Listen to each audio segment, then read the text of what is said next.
ഭൂമിയിൽ ജനിച്ചു വീഴുമ്പോൾ മുതൽ അവൻ ഈ ലോകത്തിന്റെ സമ്പ്രദായങ്ങളും വഴികളും പഠിച്ചു തുടങ്ങുന്നു. അവൻ ലോകത്തെ നിരീക്ഷിക്കുകയും പതുക്കെ പതുക്കെ ഈ ലോകത്തോട് ഇഴുകിച്ചേർന്ന് അതിന്റെ മായാമോഹങ്ങളിൽ രസിക്കുകയും ചെയ്യുന്നു.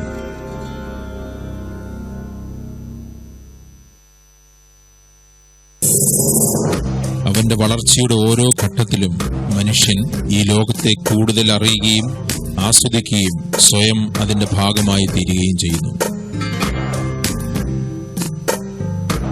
ഈ പരിവർത്തനത്തിന്റെ പാതയിൽ അവന്റെ ചിന്താഗതികൾ ലോകത്തോട് പൂർണ്ണമായും ചേരുകയും വേരുറപ്പിക്കുകയും ചെയ്യുന്നു.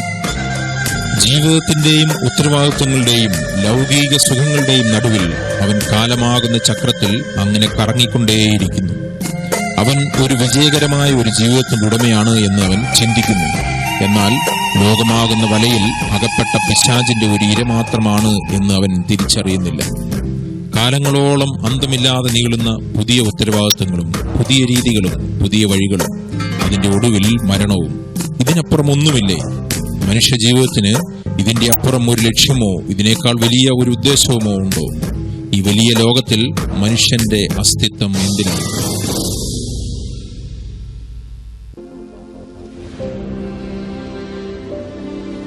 മനുഷ്യൻ അനേക രഹസ്യങ്ങളുടെ ചുരുളഴിക്കുന്നു, അനേകം കണ്ടുപിടുത്തങ്ങൾ നടത്തുന്നു, അനേക കാര്യങ്ങൾക്ക് അവൻ പരിഹാരം കണ്ടുപിടിക്കുന്നു. അതിന്റെ എല്ലാം അടിസ്ഥാനത്തിൽ ബുദ്ധിമാനെന്ന് അവൻ സ്വയം ചിന്തിക്കുന്നു. എന്നാൽ തന്റെ ജീവിതത്തെ പറ്റിയുള്ള യഥാർത്ഥ രഹസ്യമറിയാത്ത ബുദ്ധിശൂന്യനാണ് എന്ന് അവൻ തിരിച്ചറിയുന്നില്ല. സുഹൃത്തെ, നിങ്ങളുടെ ജീവിതത്തിന്റെ യഥാർത്ഥ അർത്ഥത്തെപ്പറ്റി ഒരിക്കലെങ്കിലും നിങ്ങൾ ചിന്തിച്ചിട്ടുണ്ടോ? നിങ്ങൾ എവിടെ നിന്ന് ഈ ഭൂമിയിലേക്ക് വന്നു? ഇവിടെ നിന്നും നിങ്ങൾ എവിടേക്ക് പോകുന്നു? നിങ്ങൾ എന്ന സൃഷ്ടിയെപ്പറ്റി നിങ്ങളുടെ സൃഷ്ടാവായ ദൈവത്തിനുള്ള യഥാർത്ഥ ഉദ്ദേശം എന്താണ് എന്ന് നിങ്ങൾ ചിന്തിച്ചിട്ടുണ്ടോ?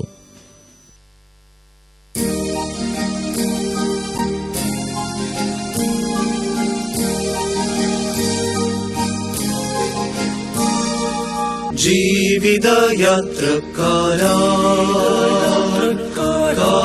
കാലടികളിങ്ങോട്ട്,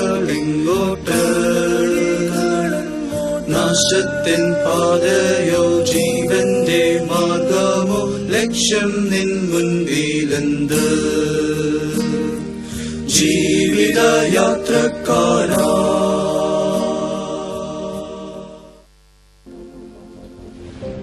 നിങ്ങൾക്ക് നിങ്ങളുടെ ജീവിതത്തിന്റെ ഗതിയെ തന്നെ നിയന്ത്രിക്കുന്ന ഈ സത്യങ്ങളെപ്പറ്റി അറിയുവാൻ ആഗ്രഹമുണ്ടോ? യഥാർത്ഥത്തിൽ മനുഷ്യന് ഈ ജീവിതത്തിന്റെ മോഹവലയിൽ നിന്നും സ്വാതന്ത്ര്യം ലഭിക്കണമെങ്കിൽ അവൻ ഒരു സത്യം അറിയേണ്ടിയിരിക്കുന്നു. ഈ ലോകത്തിലെ ഏറ്റവും വലിയ സത്യം ദൈവമാണ്, ഏക സത്യദൈവം.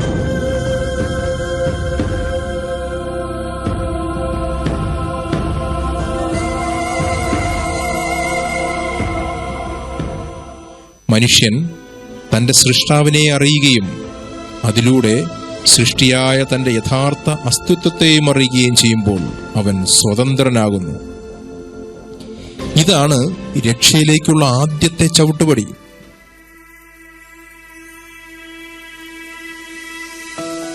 എന്താണ് രക്ഷ? രക്ഷ എന്നാൽ യഥാർത്ഥ സ്വാതന്ത്ര്യം.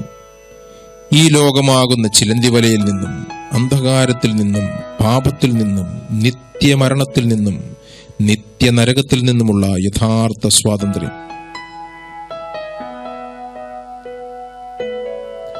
ദൈവം ആദിയിൽ മനുഷ്യനെയും അവന് വസിക്കുവാനുള്ള ഭൂമിയെയും എല്ലാം വളരെ മനോഹരമായി സൃഷ്ടിച്ചു.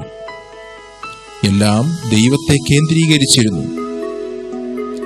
എന്നാൽ ഈ മനോഹരമായ ലോകത്തിൽ ദൈവത്തിൽ നിന്നല്ലാതെ ഒരുവൻ കടന്നു വന്നു, പിശാച്. അവൻ ഭോഷ്കിനാലും വിദ്വേഷത്താലും അന്ധകാരത്താലും നിറഞ്ഞിരുന്നു. അവൻ മരണത്തെ ഭൂമിയിൽ അവതരിപ്പിച്ചു. ഈ ലോകത്തിന്റെ ദൈവമായ അവൻ ഒരുക്കിയ വലയിൽ മനുഷ്യൻ അന്നു മുതൽ അകപ്പെട്ടു. അങ്ങനെ മനുഷ്യൻ ജീവനിൽ നിന്നും മരണത്തിലേക്കും, വെളിച്ചത്തിൽ നിന്നും അന്ധകാരത്തിലേക്കും, യഥാർത്ഥ സ്വാതന്ത്ര്യത്തിൽ നിന്നും അടിമത്തത്തിലേക്കും വീണു. എന്നാൽ സ്നേഹസ്വരൂപനായ ദൈവം തന്റെ സൃഷ്ടിയായ തന്റെ മകനായ മനുഷ്യനെ ആ നിലയിൽ ഉപേക്ഷിക്കുവാൻ തയ്യാറായില്ല. 2000 വർഷങ്ങൾക്ക് മുമ്പ് ഒരു മനുഷ്യൻ ഈ ഭൂമിയിൽ ജനിച്ചു. ദൈവം തന്റെ പുത്രനെ ഈ ഭൂമിയിൽ അയച്ചത് പിശാചിന്റെ അധികാരത്തിൽ നിന്നും നമ്മെ വീണ്ടെടുക്കാനാണ്. അവൻ ഒരുവന് മാത്രമാണ് നമ്മെ ഈ ലോകത്തിന്റെ വലയിൽ നിന്നും, പാപത്തിൽ നിന്നും, മരണത്തിൽ നിന്നും സ്വതന്ത്രനാക്കാൻ കഴിയുകയുള്ളൂ. അവന്റെ നാമമാണ് യേശുക്രിസ്തു. ദൈവത്തിന്റെ ഏകപുത്രൻ മനുഷ്യനായി പരിശുദ്ധാത്മാവിൽ ജനിച്ചു. പാപമില്ലാത്തവൻ പാപപരിഹാരാർത്ഥം പാപികൾക്ക് പകരം പാപയാഗമായി തീർന്നു. തന്റെ പരിശുദ്ധ രക്തം ക്രൂശിൽ മറുവിലയായി കൊടുത്ത് നമ്മെ പാപത്തിന്റെ, പിശാചിന്റെ പിടിയിൽ നിന്നും എന്നേക്കുമായി വിടുവിച്ചു. പാപത്തിന്റെ ശമ്പളം മരണമാകുന്നു. ആ മരണം നാം അർഹിക്കുന്നു. എന്നാൽ ആ മരണം സ്വയം ഏറ്റെടുത്തു ക്രിസ്തു തന്റെ ജീവനെ ദാനമായി നമുക്ക് നൽകി. ഇതാണ് രക്ഷ. ഇതാണ് യഥാർത്ഥ സ്വാതന്ത്ര്യം. ഓർക്കുക, രക്ഷ ദാനമാണ്. അത് നമുക്ക് നമ്മുടെ കർമ്മങ്ങൾ കൊണ്ട് നേടുവാൻ കഴിയുന്നതല്ല. ദൈവത്തിന്റെ വചനം പറയുന്നു, രക്ഷ പ്രവൃത്തികൾ മൂലമല്ല, കൃപയാൽ വിശ്വാസത്താൽ അത്രയാകുന്നു. അതിനാൽ ആ രക്ഷ നേടുവാൻ നാം യേശുക്രിസ്തുവിൽ വിശ്വസിക്കേണ്ടിയിരിക്കുന്നു. യേശുക്രിസ്തു പറയുന്നു, ആമേൻ ആമേൻ, ഞാൻ നിങ്ങളോട് പറയുന്നു, എന്റെ വചനം കേട്ട് എന്നെ അയച്ചവനെ വിശ്വസിക്കുന്നവന് നിത്യജീവനുണ്ട്. അവൻ ന്യായവിധിയിലാകാതെ മരണത്തിൽ നിന്ന് ജീവങ്കിലേക്ക് കടന്നിരിക്കുന്നു.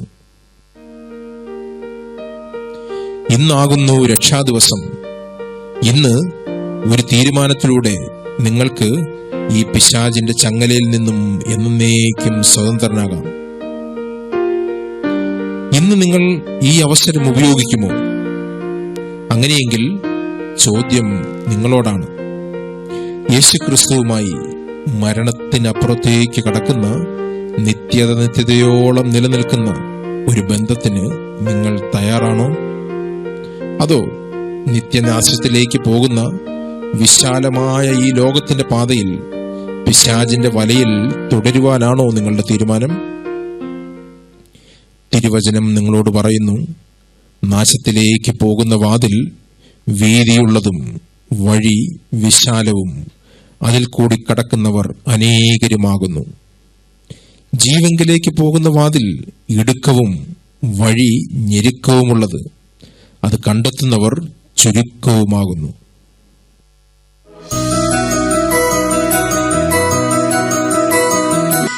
എന്നേശു പോയ പാതയിൽ പോകുന്നിതാ ഞാനും, തൻ സ്നേഹത്തിൻ കരങ്ങളാൽ എന്നെ നടത്തുന്നു.